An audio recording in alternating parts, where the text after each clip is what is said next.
Hello, everyone, and thank you for joining today's webinar. I'll give it another minute or so.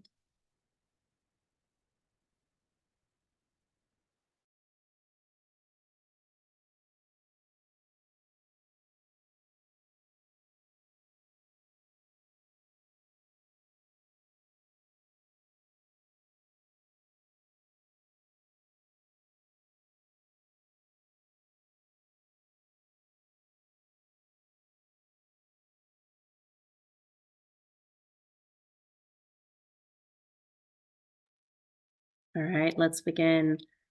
Hi, everyone. My name is Hannah Muga, and I'm a Senior Staff Specialist in the Grants Division at the Bay Area Air Quality Management District. I'm joined today by Desiree Tuvera, Eliza Kane, and Yuzeng Liu. Today's webinar will focus on grant opportunities, funding amounts, and our grant application process for marine, locomotive, and port cargo handling equipment. This webinar is being recorded and will be available on our website soon after today. Some quick housekeeping items. You all have been muted. You may submit questions on today's presentation by typing in your question in the chat section using the chat button as indicated in that little taskbar up above. And you can send your chat questions directly to please send me your questions, Desiree. That'll take it right to the host. You may send your questions at any time during the presentation, and we will not be taking live audio questions or calling on anyone who has their hand raised, so please use the chat to ask your questions. The webinar is recorded, and a copy of today's presentation will also be posted on our website in a few days. You can also email us at grants@baaqmd.gov for copies as well. In today's presentation, we'll start by providing some background information on the Air District and the Strategic Incentive Division. We'll then dive deeper into our grants program to review the general project types, basic eligibility requirements, potential funding amounts, and the application process. The presentation will last roughly 20 to 30 minutes, and there's a Q&A session at the end. The Air District is a regional agency for the Bay Area, which covers the 9 Bay Area counties, 2 of which are half Sonoma and Solano. Our mission is to ensure a healthy breathing environment and to do so with a mix of tools, which includes a scientific air monitoring network and a writing and enforcing rules for stationary sources of pollution.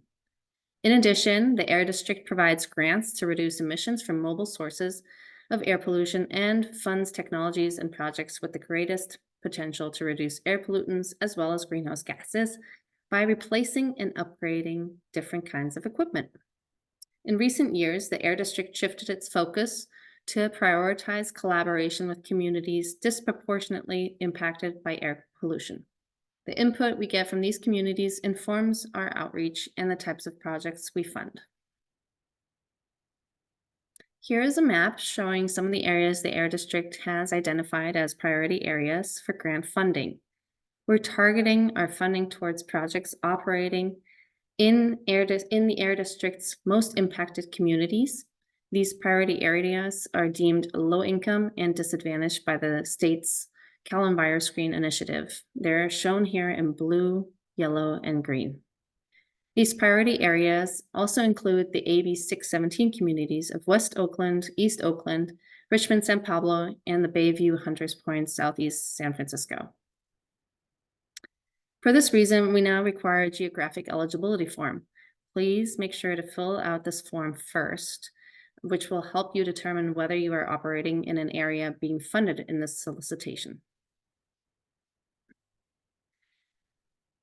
During this application period, about $90 million is available for grant funding. $75 million is allocated for projects in those priority areas and AB 617 communities.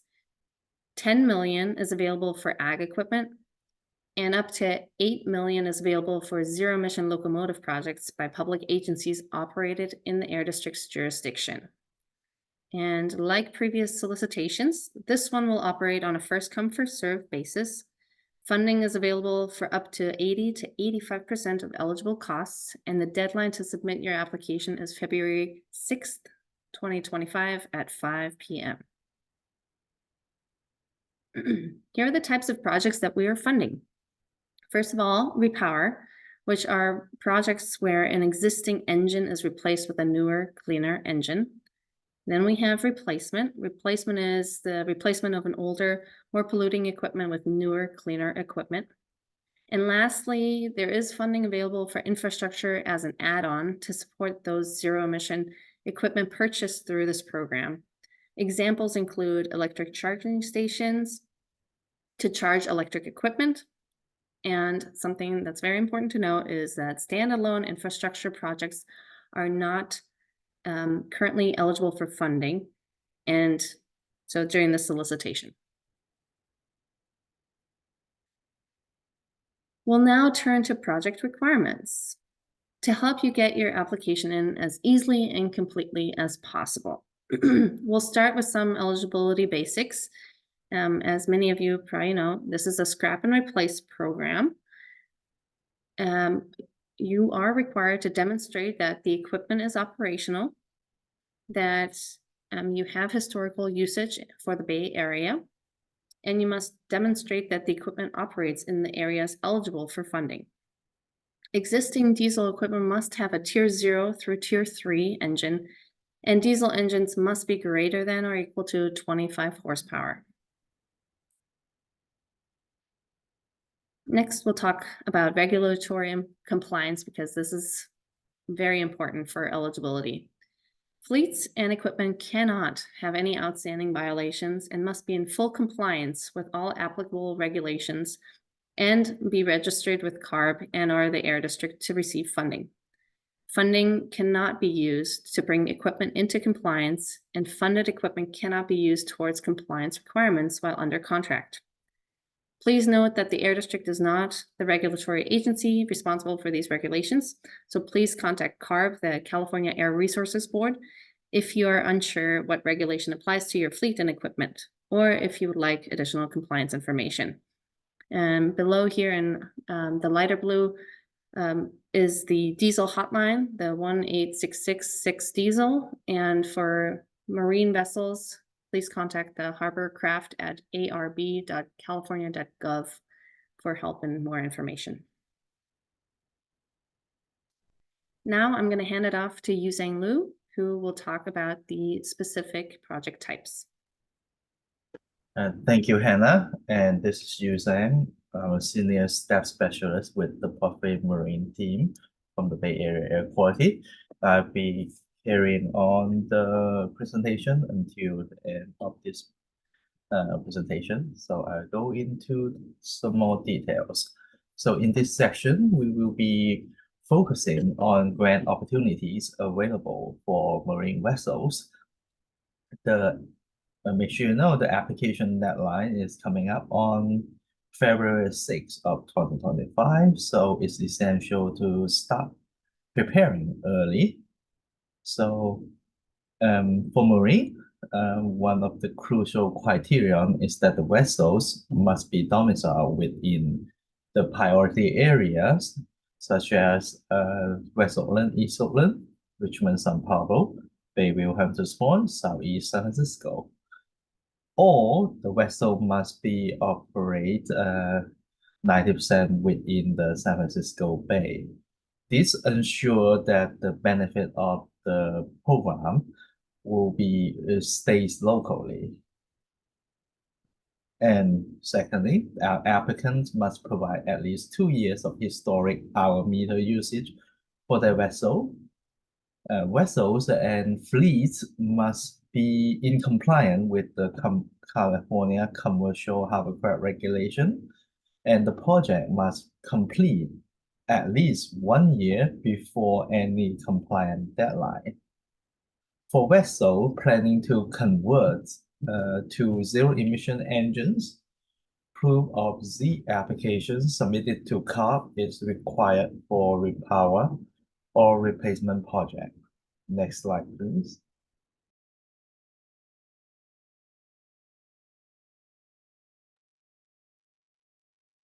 Now let's move on to the opportunity for locomotive.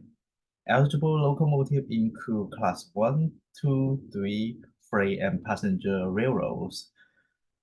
This provide a broad opportunity for both large and small operators to participate. As with marine projects, compliance is crucial. Locomotives must comply with the in-use locomotive regulation. And please note that the funding opportunity will greatly reduce or may not be available at all after compliance deadline. So it's essential for you to, if you have a locomotive that is needs to be replaced, submit application as soon as possible to ensure a maximum funding amount. And to be eligible for locomotive, they must be operate at least 30% of the time in or have at least one stop in the following priority area. And I will not repeat the priority area, which is the same as the marine. But we have an exception for publicly owned zero emission projects. So that if you are a public agency with the passenger train that go into zero emission, you may not need to be in those areas. 12-month usage is required for locomotive projects. Usually we get the usage from the field records. Next slide, please.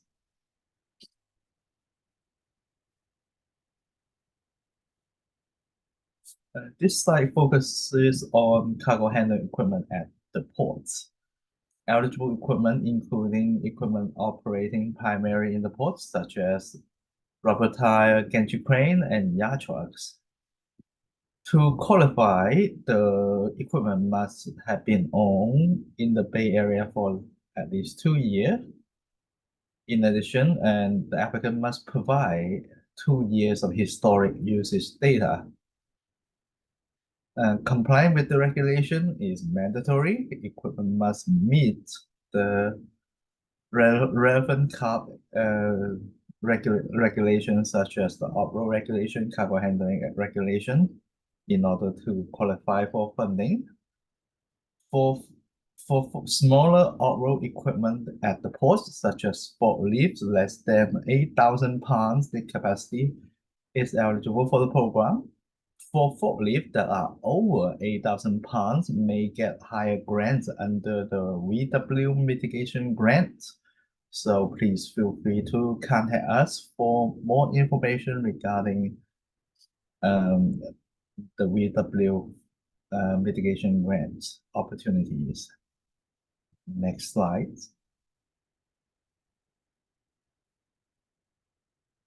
This slide shows the maximum funding percentage for each category.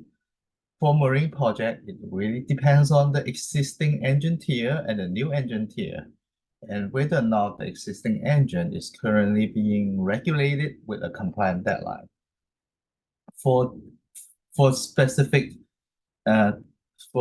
information or to your equipment, please contact our staff for more information. For locomotive, the program allows funding up to 85% for Class 3 and passenger railroad and up to 75% for Class 1 and 2 railroad projects. For port cargo handling equipment, repower can be funded at 85% and replacement at 80%. While retrofit project, for example, adding a diesel filter or other control devices may be funding at 100%. For infrastructure, which includes installation of non-residential battery chargers, hydrogen fueling station, or shore power for vessels, may be eligible for projects eligible for 50%, half of the cost, if the project uses grid power, and the funding increases to 65% if solar or wind power is being used. The funding percentage may further increase for public accessible chargers and for projects near ports or sensitive receptors. Next slide, please.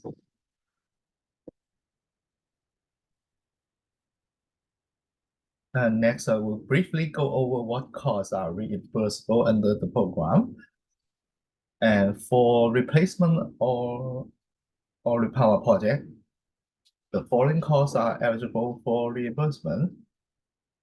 Base cost for the equipment or the replacement engine itself, the installation cost of eligible equipment, particularly for repower projects, applicable sales tax on the eligible equipment, freight charges, which covers the transportation of the new equipment to the site. For infrastructure project, in addition to the cost that I mentioned above, we also cover design and engineering and construction or installation of station or facility required for the projects. Costs related to meters and data logger used to monitor the equipment usage and performance are also eligible costs. Next slide.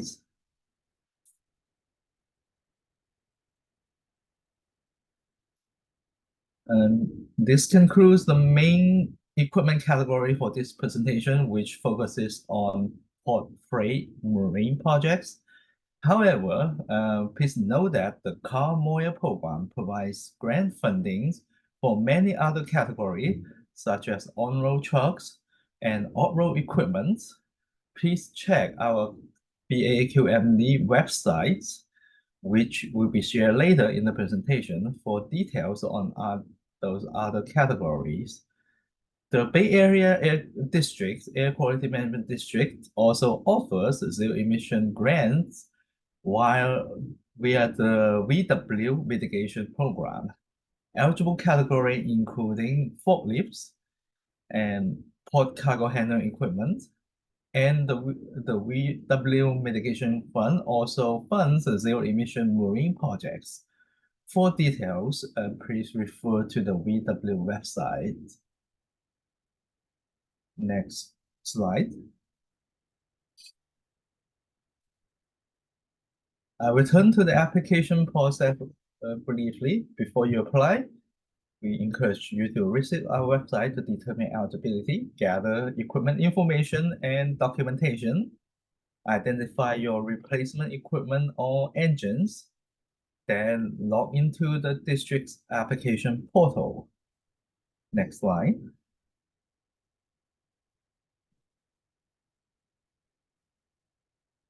This is the application portal you will see when creating or logging into your account. You will find the website on the slide or simply search Bay Area Air Quality Grants, how to apply. Next slide.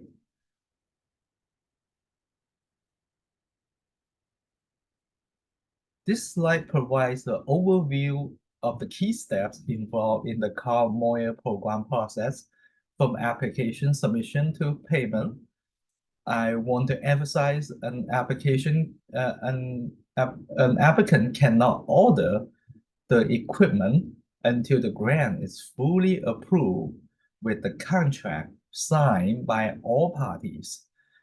And please note that both the new and the old equipment must be inspected by the air district, and the inspection must be approved before moving on to the next steps. Next slide.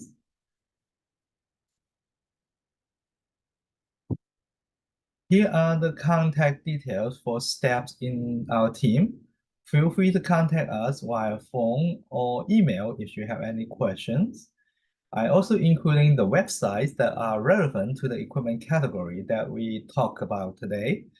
And we recommend prospective applicants to gather further information from our website. And this concludes our presentation. Next slide. Yeah, we'll now review the question that we collected, and we will come back in about 5 minutes to answer those questions. If you have questions, please feel free to send your questions to please send question here Desiree. We will see you in a little bit.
Hi, everyone. Thank you for your questions.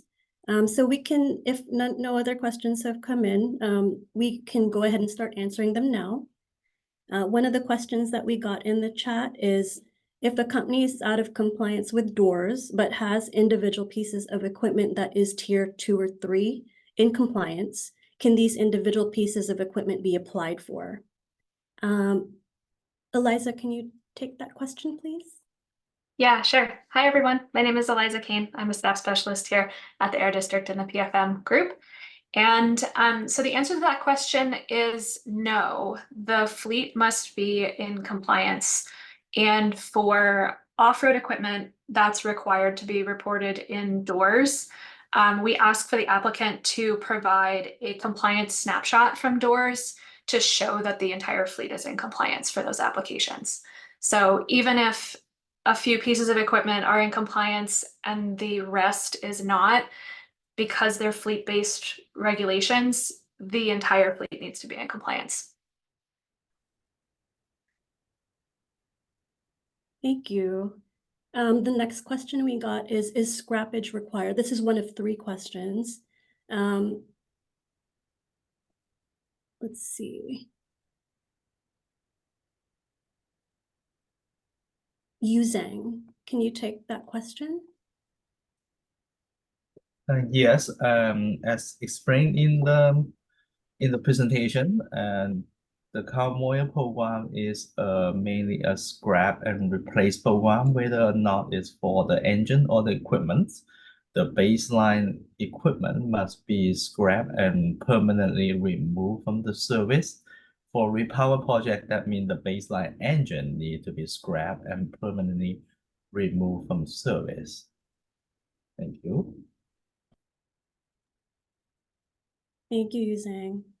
So the second part of that question was, is there a cost effectiveness calculation required? And I'll turn that over to Eliza. Thanks. So the answer to that question is yes. The grant awards that we work on are based on a cost effectiveness calculation that involves a number of variables, but in the presentation, they covered the usage information. We use that, and there's a variety of other variables that we use to calculate the amount of emissions that are being reduced by the repower or the replacement, and that is what determines our grant awards. Thank you. And then the last part of that question, what is the source of these funds? Cheng Feng, can you take that question?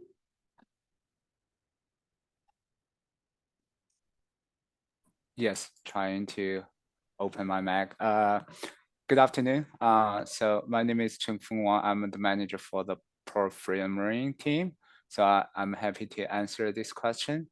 The funding for the categories included in this presentation comes from the state, the Calm Air program, the Community Air Protection Incentives programs, and also the funding includes the mobile source incentive funds that is from the $2 DMV surcharge from each of the vehicles registered in the Bay Area. So if you have any question on the funding sources, feel free to ask and we can provide more details. Back to Desiree. Thank you, Cheng Feng.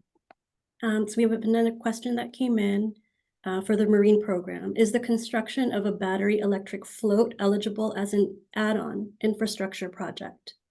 And I'll pass this on to Eliza. Yeah, so for that specific type of project, we're going to need some more information from you before we can determine whether or not that would be eligible from where. So please feel free to reach out to contact us.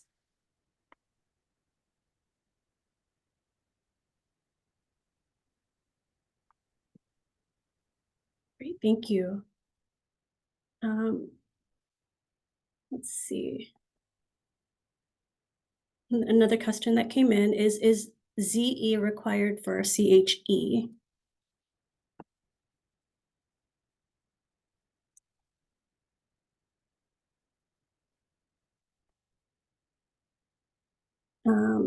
Hannah, I'll pass that to you. Thank you. Great question. So since CHE, the category is pretty vast, I would say if you have a specific cargo handling equipment in mind, please contact us. And we can help you figure out what the eligible replacement or repower options are. And there might be a chance that we'll redirect you to the VW program if we think that the funding source would be best suited for that category. So please let us know exactly what you're looking at, and then we can help you further. Okay, and before we get to the next questions, we are gonna take a quick pause. So feel free to drop any questions in the chat if you have any other further questions.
Okay, thank you for the break there. So we can continue answering some of the other questions that came in.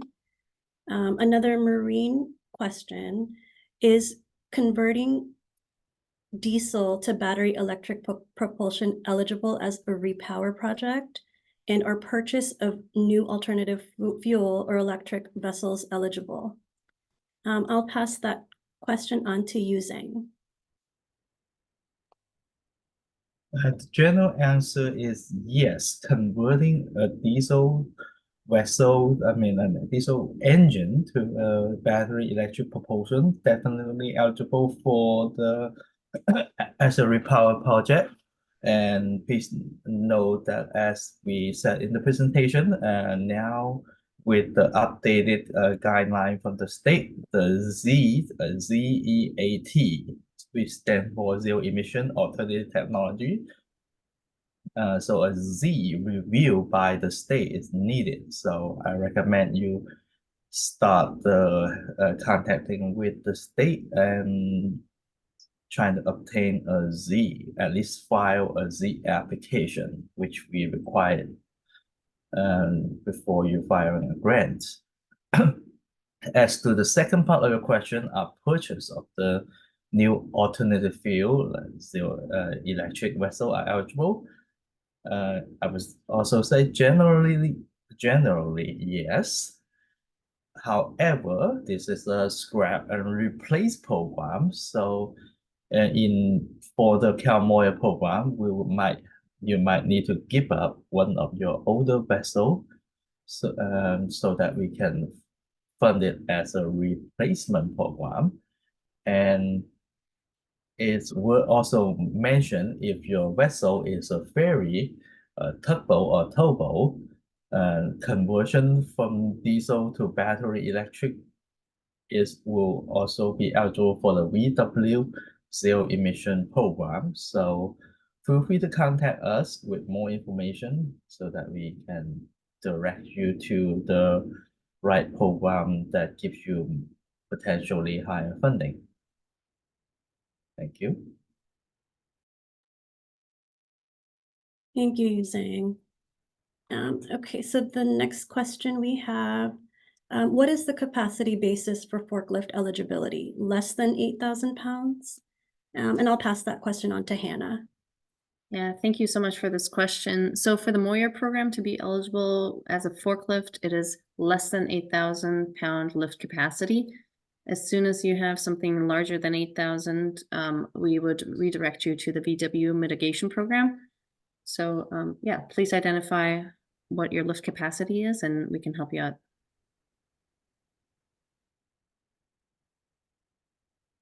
Great, thank you.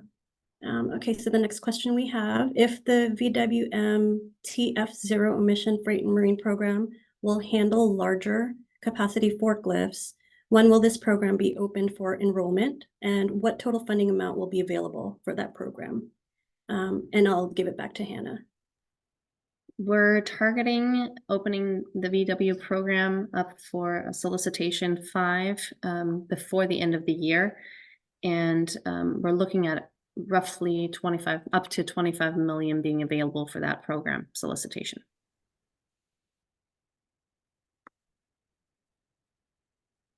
Thank you. Let's see. Are all electric rail car movers eligible for this program? Maybe I'll ask that to Eliza. Yeah, I'll take that one. So electric rail car movers may be eligible, but we are going to need some more information about projects' specific details.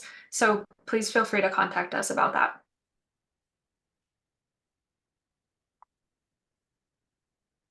Great, thank you.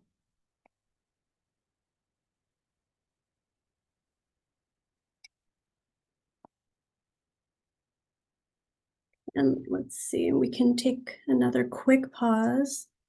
So feel free to send any more questions to us.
Great, so we will be answering some more questions.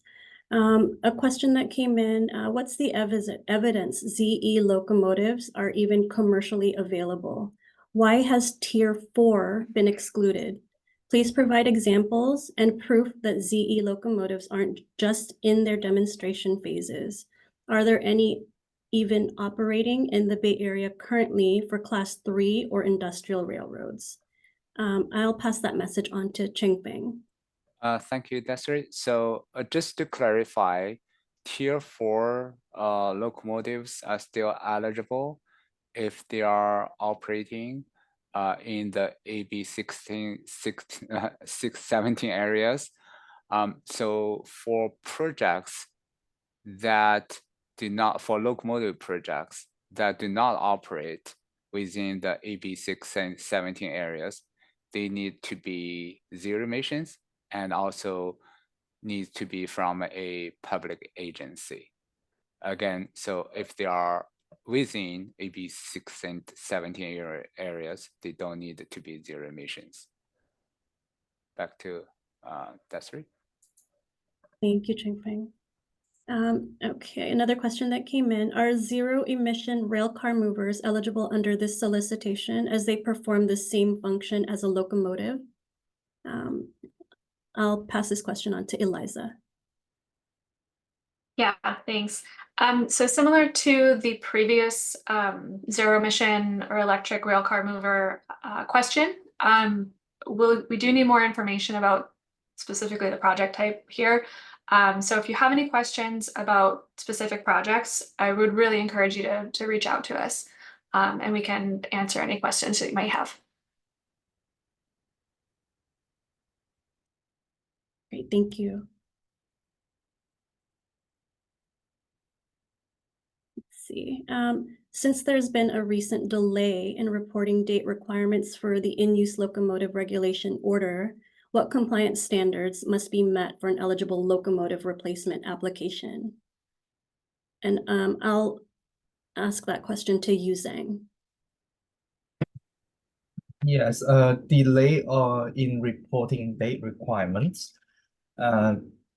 We cannot consider it as what they call any different than any changes to the existing in-use locomotive regulation. So, I mean, maybe there's something happened that we are not aware of, but until ARB, the Air Resource Board, officially provided a compliant extension or give us a similar other instruction regarding the grant on how to calculate or consider what we call surplus project life. Until then, we will, based on the language on the in-use locomotive regulation, when we considering compliant and when we calculating surplus emission. Thank you. Thank you. And then someone asked, will the PowerPoint presentation be available for download? And the answer is yes. This PowerPoint will be posted to the Apply Now webpage after this presentation, after the webinar is over, maybe within the next couple weeks.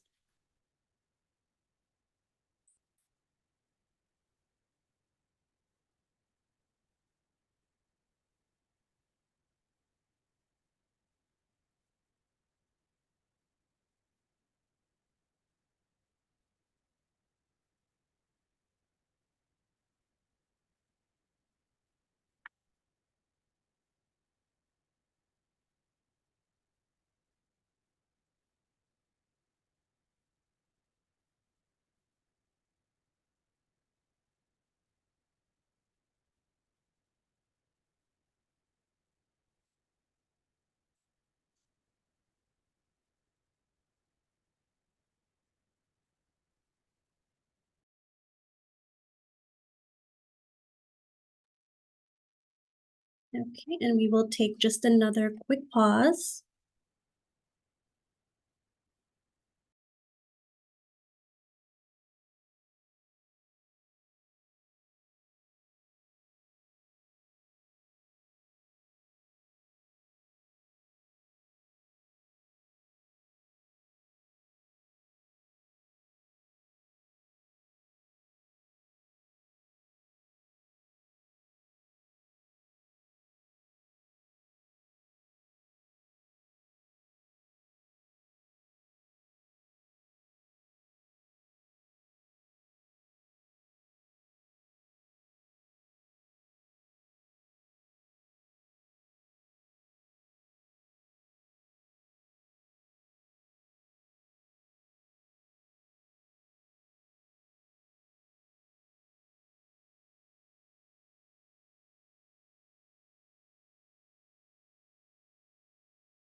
Okay, it looks like no other questions came in, but we have one last one to answer. What is the commitment period for a locomotive application award? And I'll pass this question on to Eliza. Thanks, Desiree. Yeah, so the maximum project life that we offer for Moyer projects in general is 10 years, but this might be shorter based on the regulatory requirements for specific equipment types, for example, locomotives. So if this equipment has, say, a compliance date of 2030, then we would say the maximum project life, if they got into a contract this year, would be 6 years. But that also may vary depending on the cost effectiveness calculation. So we really do encourage anyone with specific questions about projects to feel free to reach out to us and we can help you determine what the total project life would be.